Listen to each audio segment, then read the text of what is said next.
Crop Talk on Market Journal is supported by Nebraska's soybean farmers and their checkoff. Finally today, our team made a pit stop near Henderson, Nebraska this week to catch up with a local producer to see how things are shaping up thus far in south central Nebraska. Steve White has that story. We're here on the farm in Hamilton County, just west of Henderson, just across the county line from York County. Jason Lewis joining us. The combine's here. It's not running. Have you been out in the field yet, Jason? Yeah, so we got started on Monday. We did about 20 acres of beans and did the first day startup, prep, make sure everything turns and wints. And then yesterday couldn't go. A little bit of moisture came down. And if the sun comes out and the wind starts blowing, we'll be hitting it hard. And extended forecast looks really good, so I think everything will be rolling after that. Some corn probably, maybe not even quite mature yet. I mean, where's it at? Yeah, so I know some of the high moisture guys have been going, so we're looking at over 30% moisture. They've been going on that, things going into feedlots.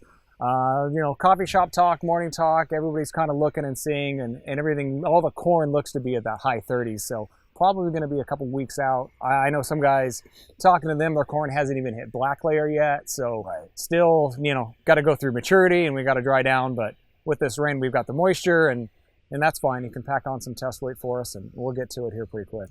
You mentioned the moisture. Really around this area, this year did really well, but 2+ years, not a lot of moisture around here. Yeah, it started out this year, too. Really, really dry planting. Right. We had to irrigate it in to get it up and get chemical in, and then after that, we really caught a lot of timely rains. Ran pivots a little bit, some of it for fertigation.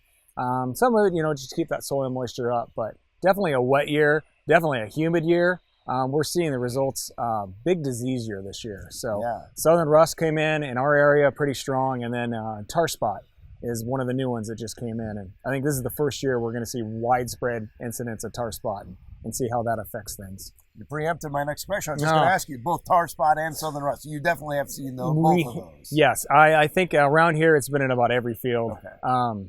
And last year it was around and you could find it, but I don't think it caused problems.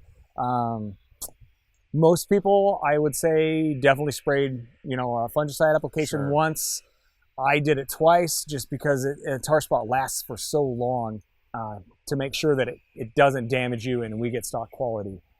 The 2 applications are at, so we'll see how it ends up. But yeah, it was definitely a disease year this year.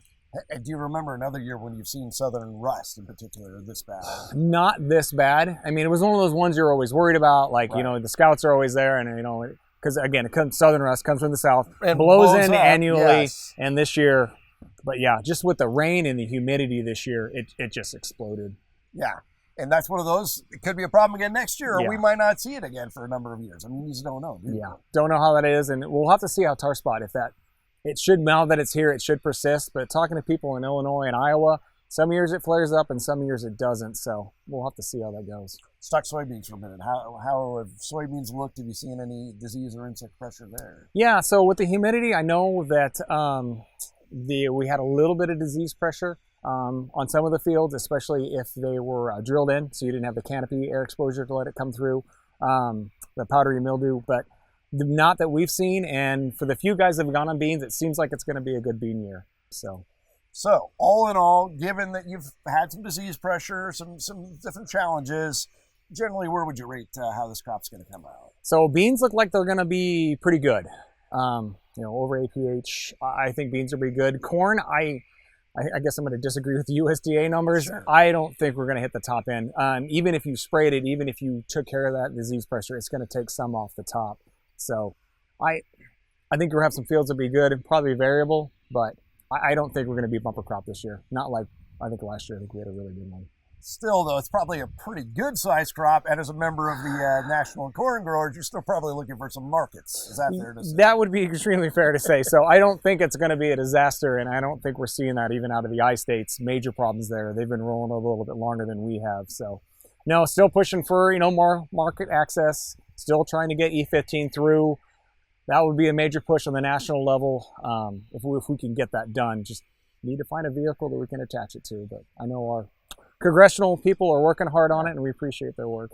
Nationwide, year-round E15, you would take it? I would take it right now, and I would love to put that issue to bed and just be done with it. So. Well, maybe we'll see, but in the meantime, wish the best for you this harvest. Yeah, everybody stay safe out there and have a good harvest.